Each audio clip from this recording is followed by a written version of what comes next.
breakfast dito sa Total kung saan man sa gitna ng NX.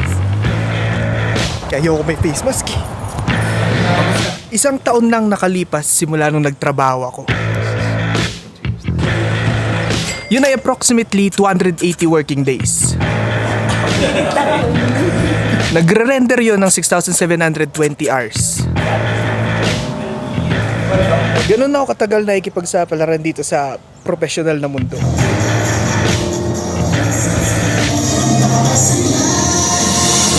Yung tipong boss ko, tropa ko na, nasaan kami ngayon? Yung boss ng boss ko, acknowledge na ako. Busog sa lang. Oh, sige. At syempre, yung boss ng boss ng boss, nakamayan ko na.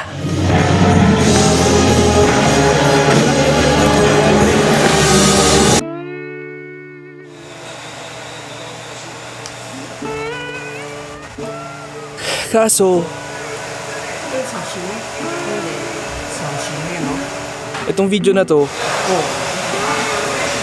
hindi talaga siya yung typical na happy ending. Kasi sa loob ng isang taon, sobrang daming posibleng mangyari.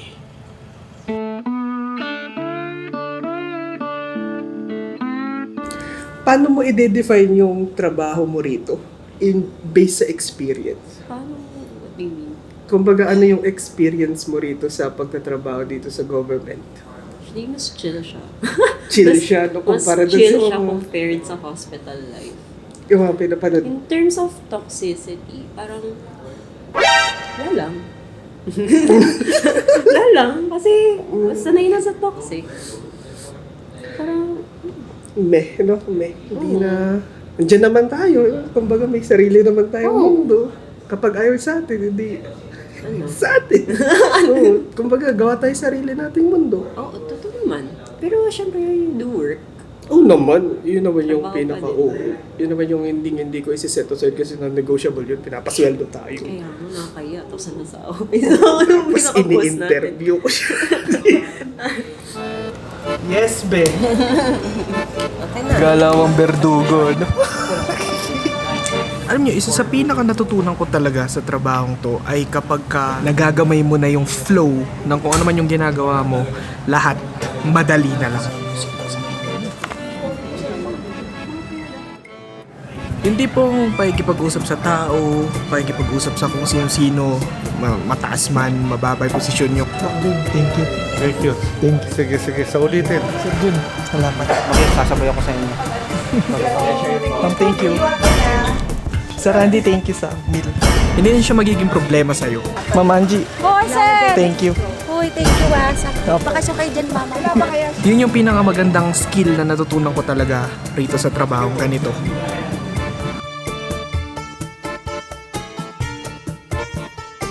Sa tingin mo, may epekto ba yung mga tao pagdating sa excitement ng trabaho? Totoo naman. Oo. Kasi, again, comparing it with medicine, feeling ko hindi ko masasurvive yung med school without yung friends ko. May mga close ako friends na mas matalino na hindi na nila kailangan mag-compute pero sila panic pa din. Pero may friend ako na talagang kasama ko mag-compute with everything na pati lahat ng pag after exam magche-check kami, ganun. So, ganun din with work. Mahalaga talaga yung support system. Oo. Ang laking effect niya. Oo, kasi kumbaga. pag wala kang kausap, Ang parang hindi naman boring yung, parang yung hindi ka magiging productive. medyo parang feeling mo burdened. Oo. Yung, Tama. Yung ang heavy trabaho. Oo. ng day mo, day to day, hindi mo gugustuhin na pumasok, Kasi kahit 5 minutes lang nakulitan kasama yung mga tao, gagaan agad yung... Oo, totoo. Tulad ng mga katarantaduhan namin. Mga ganun. Katulad kanina. Katulad kanina. Research. Pag sa badista. Cool ba yan? Ooh! Oh shit, pucha. Uy, sa'yo ba to? Alam nyo, hindi naman problema yung mga katrabaho eh. Kasi pag sa trabaho naman hanggat may nagagawa at nadideliver naman ng maayos yung mga deadlines, okay naman eh. Kaya mga ganon, di masyado talaga eh. May mga ilan-ilan, syempre, di man mawawala yun sa trabaho yung mga tipong petics. Sad.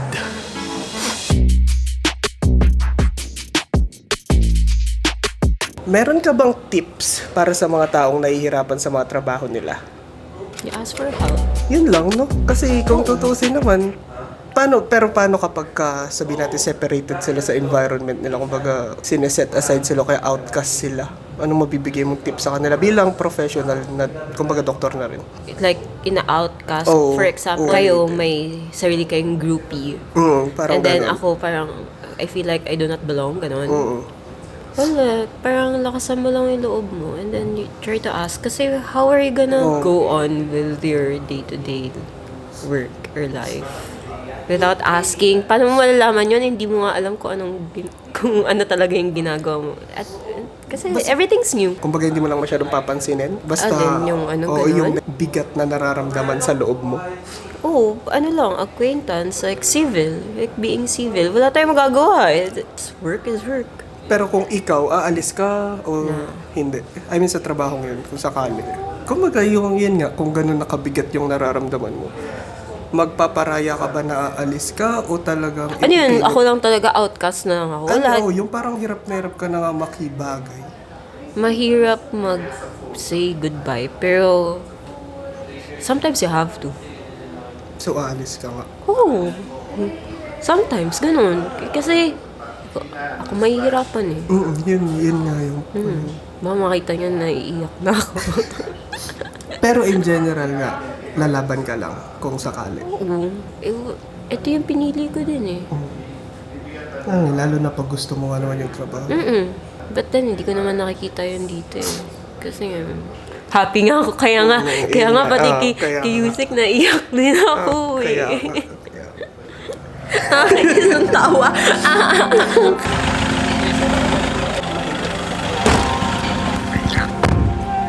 yung pinaka-common na nangyayari lang na na-experience ko talaga ay pag yung may mga tanong na hindi masagot, kadalasan talaga hindi nagtatanong yung mga tao. Kunwari may mga problema kailangan agad masolusyonan, mga deadline na kailangan masubmit, hindi silang humihingi ng tulong. Kaya dapat talaga kapag may mga ganong klaseng sitwasyon, dapat itanong nyo na kung hindi nyo na kaya. Kasi feel ko na dala ko rin yun simula college, yung tipong kapag may gusto ko malaman talaga, itatanong ko sa iba, hahanapin ko yung sagot. Kumbaga.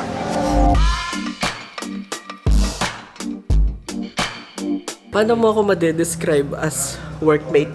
Yung totoo. Ano yung totoo? Naiiyak ako, naiiyak. Bisit ka. Naiiyak ako. Bisit ako. Masaya. Actually, really hardworking. Konting push kasi there are things na you have to work on, especially with corporate life. Even here naman, working here. Even if government, still corporate life, may mga certain things that you have to understand. May mga certain languages. Although, in work naman, hindi naman kailangan lagi serious. May kulit pa rin. And parang yung mga, like kanina, pag quiet yung office, saan pag pumunta kayo ni engineer, lift up yung spirits namin. Parang, it sets a different tone.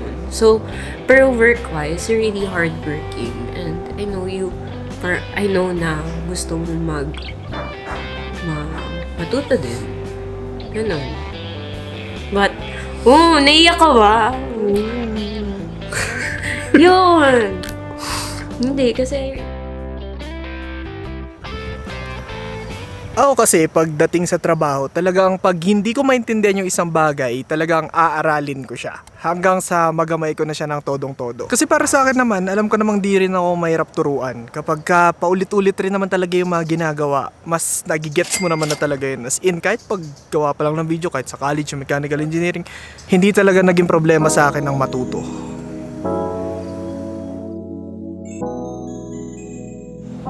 Kung sakaling magtutugma ulit yung landas natin sa hinaharap, gugustuhin mo pa rin ba ako makatrabaho o hindi? oo, syempre. Ano ba yan? Ano yung magtatrabaho sa ospital?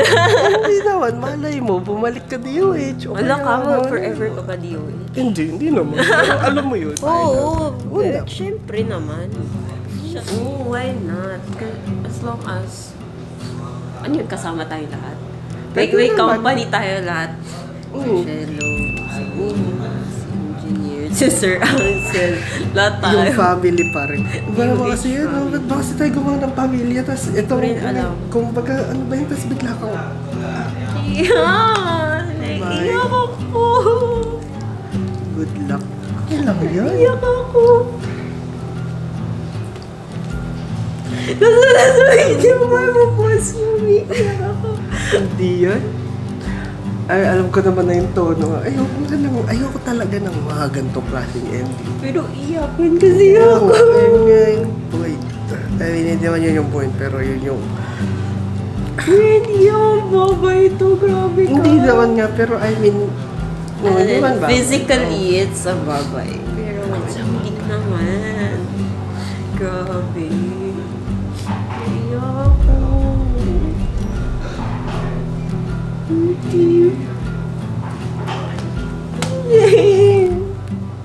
Hindi naman babay.